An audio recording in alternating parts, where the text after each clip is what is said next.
Madagascar Information.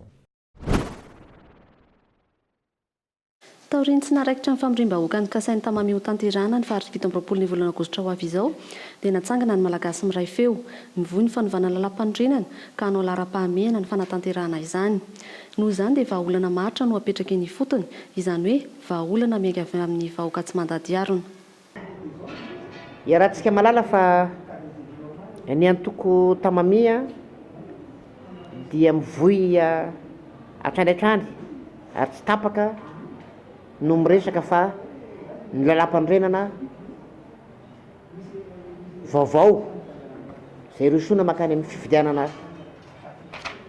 lalam-pandrenana no vahaolana ty firenena ty. Ka izay no heverina fa vahaolana maharitra mametraka ny tena atombotsom-bahoaka marina. Ka tonga zany zao ny fotoana amina fomba ofisialy mametraka n'le hoe malagasy miray feo.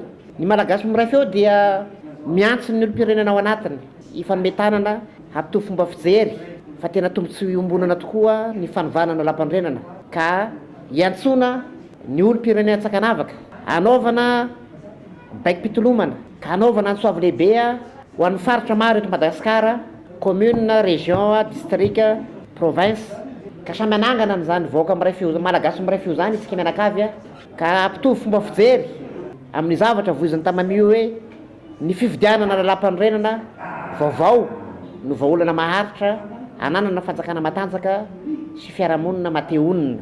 Anaovanay antsoavy lehibe tokoa zany fanovanana lalam-pandrenana vaovao zany mba hisiny fitakina miaraka na le hoe hiaka miaraka oziny tamami zay ka ampitovy fomba fijery sika fa tena io tokoa ny vahaolana maharitra ho an'ity firenena raha manana ity.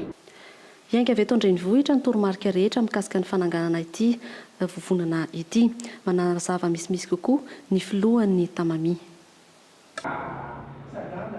Androany zany dia mitsangana ka iainga eto amin'ny avy aty Antananarivo ny dôna rehetra na ny toromarika rehetra ka mampirisika ny faritra, mampirisika ny district, mampirisika ny commune hanangana n'izany malagasy miray feo zany